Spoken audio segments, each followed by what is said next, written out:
Hey everybody, hope you're all doing well. My name is Steven, and this is the Storytime channel. Today we have some malicious compliance stories, and our first story of the day is by Expert Inside. Falsely accuse me of cheating? Well, I'll ruin the curve. So this was back in high school, 10th grade, honors chemistry. First day of class, the teacher spelled out the rules and some info.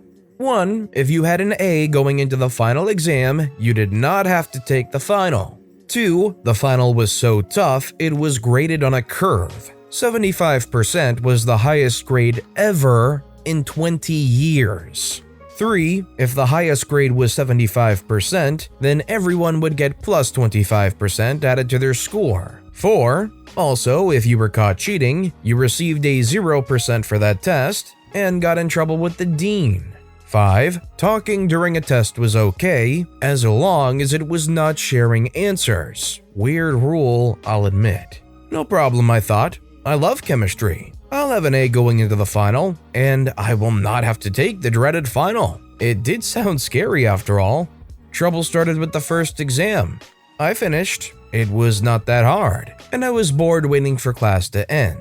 Being a immature 15-year-old, I whispered to the person next to me, "Look at this." I showed him my calculator, old days, which had the numbers 7734, which upside down looked like HE double hockey sticks, which upside down looked like HE double hockey sticks. I said that was what this test was. A few days later, I got my test back. Cheating 0%, please see me after class. Long story short, that hack joke was the reason. I took it to the spineless dean who rescinded the 15 days of detention. I was allowed to talk after all, but did not remove the 0%. The teacher even admitted at the disciplinary hearing that he knew I did not cheat. He said I had a 100% on that test and no one else did, but too effing bad, rules are rules.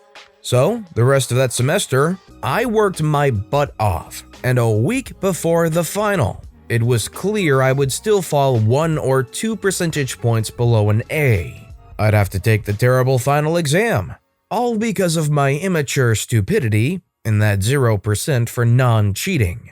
Now, I am all for rules, but I am also for common sense and fairness. Making me take that test was really about the teacher's ego, pride, and saving face. He admitted as much. He was actually still pissed I did not get 15 days of detention for, by his admission, not cheating.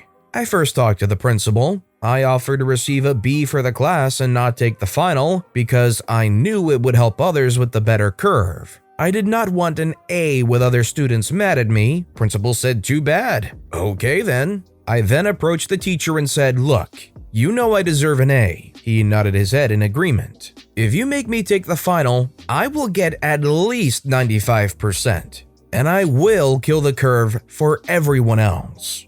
I was a bit cocky for sure, but I knew I could back it up. He said, "Tough, and you won't get above 75%, Mr. Smarty Pants. No one ever has." Challenge accepted and malicious compliance initiated. I studied as usual, and I told everyone else that there was not going to be a curve for the final, and don't blame me for what is going to happen to your grades. I am being forced to take this test. Before the final exam, some of the students who had to take the final pleaded with the teacher. They had no doubt in my abilities as a curve wrecker, but he was one stubborn jerk. No dice. I got a 98% on the final. Everyone got 2 points for the curve adjustments, which in the past would have been at least 25 points. Kids were pissed, parents were pissed, meetings full of shouting and swearing were held. Through it all, I made sure no one was mad at me. After all, I told everyone this was going to happen before it happened. The rest of the year, the principal, dean, and teacher were all pissed at me for my stunt. Huh? They had to deal with a lot of irate parents, I guess.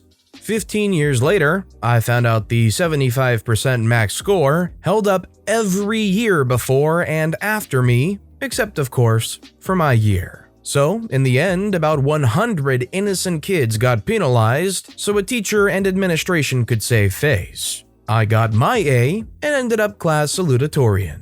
in your opinions, do you agree that the only person here to blame is OP for actively showing a calculator to a nearby student during a test, regardless if they're allowed to talk? Let me know if you agree in the comments down below. Our next story is by Ode to Skull. My wonderful grandma wouldn't let me buy lunch. I did so anyway. Not exactly a true malicious compliance, since I wasn't trying to be evil about it, but I was complying with her wishes, just not in the intended way. I was reminded of this story by a story about buying cupcakes for a long-distance friend, and thought I would share it. Background: I was in the Navy at the time, and whenever I came home on leave, I always made the effort to see my grandma, who lived another 90 minutes away. I would spend the day playing cards, talking, and just generally having a good time. Oftentimes, my uncles would swing by and ask how it is going. Two of them were retired Marines, so we would take some friendly shots at each other. So to the main story. On this particular visit, my younger sister had made the trip with me. When we got to Grandma's house, she had the typical snacks but did not have anything for lunch. When the time came, she asked me to go to KFC and get a bucket of chicken and sides. As I was leaving, she tried to give me $20 to pay for it. I argued that I could buy this time, but she was having none of it. So finally, I just took the money and left to get the chicken. So I went ahead and bought the food, which cost more than the $20 I had been given, and brought it back. As I went back in, I slipped the $20 back under the runner on top of her TV where she had gotten it from. We sat down, ate, and visited some more. As Grandma was breaking out the dessert that she had for us, she asked me about the change from KFC. Not wanting to tell her that I paid and that it was over $20, I pulled out the coins and a few bills from my pocket and gave them to her. Now, Grandma was very specific. You always had to call her when you got back to let her know you made it back okay. So when we got back to town that evening, I called and let her know. She asked me if I put the $20 back under the runner on the TV. I told her that I did. She asked how much the meal cost, and I told her. She then laughs and says, "And you gave me change when I asked for it." I said, "Yes, I did. I told you I would pay, but you tried to not let me." We still chuckled about that for several years after this happened. She never did tell me no again if I tried to pay, although she also never asked me to get the dinner again. She would always have one of her sons bring her the groceries the morning of my visit.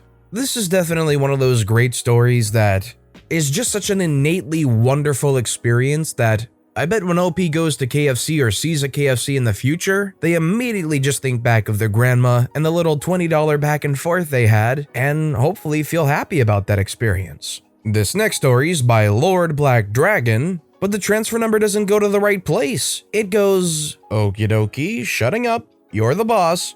Several years back, I worked at a call center, and its death rows doing tech support for a small, primarily business-based ISP that was also dying due to terrible service, insane prices, and not changing with the times. So one of the managers wrote up by hand this handy-dandy cheat sheet that had a ton of numbers to different departments, manufacturing companies, and other places we regularly had to send customers to. It was honestly good to have, as it saved tons of time searching for the numbers every time you needed them. The problem was, however, that one of the numbers at the bottom that every agent used about 30 plus times a day had a typo / was poorly written, basically a 7 that looked like a 9 or vice versa. Turns out, that one number was the difference between speaking to some boring router maker or busty college teens who wanted nothing more in life than to talk dirty to you for $3.99 a minute. If we did what we were supposed to do, this is a cold transfer. For those lucky enough to not know call center lingo, it's when you transfer the call without waiting to talk to someone on the other line to explain why the customer is calling. You just transfer and end the call without walking the customer through or waiting to hear the other line. It's essentially a "this isn't our problem anymore, so see you later" transfer. For about a solid month or two, about 100 agents had been transferring hundreds, if not thousands of people a day to this phone sex line. I was on a call with an old lady and I had to transfer the call over. But I needed a few moments to finish writing my notes before the next one came in. So instead of hanging up as soon as I heard the ringing telling me it was transferring, I just connected the call and muted myself for a second. She was gonna have to listen to the options for about 3 minutes and wait on hold anyway, so it's not like I was going to hear anything. That's when, instead of hearing the "thanks for calling so-and-so," I heard a soft, sexy lady's voice come on the line and say, "Hey there, sexy. I heard you like hot, busty college girls that want you to, blah blah."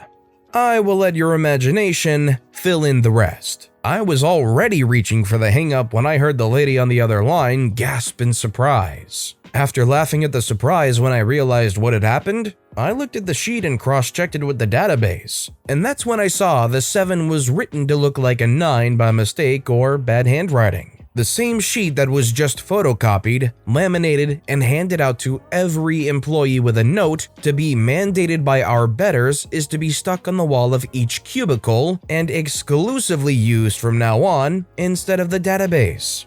I asked about 7 or 8 people without telling them why what the number for X was, and they all told me the same incorrect number. So, me being young and dumb, I thought I had discovered something the managers on call would be happy to hear about and go around correcting everyone's sheet with a red marker or something simple. Instead, I got yelled at for being off the phones when I should be taking calls. They didn't even want to hear what I said and told me unless the building's on fire or my shift is over, I need to get back to my seat and stop bothering them. They claimed I was lying and trying to get out of working. I'm here to answer phone calls and not to think. So instead of just taking a second to dial the number and confirm the error, they decided to lecture me. Sigh, managers. Surprised, I just shook my head and went back to my desk. I explained what had happened, and everyone on the floor tried it to see and had a good laugh about it. Instead of making the correction though, we did as we were told and kept using the incorrect number. About a month went by before they had finally gotten enough complaints from customers to launch an investigation into what was happening and how this mysterious problem could be happening. Meanwhile, it was an open secret every frontline agent knew. Sadly, no one got in trouble, and the call center shut down about 6 months later out of the blue, as they are wont to do. But at least all the frontline agents got to have a good laugh at the expense of rude and ignorant management. Whenever we had to transfer someone, it was a highlight of our day because it felt like we were sticking it to management, and at least the crappy company lost some money assigning people to investigate the problem. Imagine somebody working for you coming to you and saying, "Hey, all your frontline agents are sending all of our customers to a phone sex line instead of the proper connection." And then going, "You're just making up stuff to get off work, go back to work, you peon." That's definitely the kind of place that shuts down 6 months later. And our final story of the day is by Saint Aubergine. Have to wear a uniform? Okay. Obligatory, not mine, but a girl from my school. Long story short, I went to a private school with a semi-strict uniform policy. Many teachers simply did not give enough of a freak to enforce the uniform requirements, mainly because they didn't want to deal with the paperwork. The policy itself was quite strict and included many arbitrary rules about the permitted color for hair and nails, etc. Like most private schools that I've had the misfortune of knowing about, the uniform consisted of a white button-down shirt with an optional polo shirt that could be worn in warmer months, a school tie, a blazer, and a school kilt or dress pants. Pay attention to the last listed item, it's important. Now, many of the girls were sick and tired of the all-sub rules about the kilts. There was a maximum length of leg that could be exposed above the knee, no more than 2 fingers. The school was quite strict on the color of socks or tights that were worn. Black with the button down, white with the polo, socks must be knee-high, tights cannot be athletic tights. This frustration was compounded by the fact that the rules for the pants were simply that they had to be gray and that they had to be in good quality, no rips, tears, etc. There was a girl who I will not name who was a few grades above me who decided that instead of complaining about the skirt rules, she'd pull a power move and show up in uniform pants instead. After all, the rule stated that all students must wear the proper school uniform as outlined in the student handbook. And the handbook itself listed student bottoms as gray dress pants or school kilt, making no reference to who was supposed to wear what. She and 2 other girls put their heads together and bought or borrowed school dress pants to wear. The next day, all 3 of them show up in uniform, wearing dress pants instead of kilts, bus passes in hand for when they inevitably get sent home. The headmaster looks them up and down and demands that they go home and change, so they do. They come back wearing kilts, and the day progresses as normal. The headmaster thinks that he's heard the last of this. And then they do it again, and again. He keeps sending them home to change, causing them to miss the first few blocks of classes, which is not ideal in a very academics-focused school. So he eventually sits down with the girls, and they point out that there is nothing in the handbook that says that girls have to wear kilts, just that they have to wear uniform bottoms. They also point out that wearing a kilt in colder months, when the temperature can and does drop below freezing, is uncomfortable at best. The next Monday, it is announced to the whole student body that any student may wear any uniform bottoms that they wish.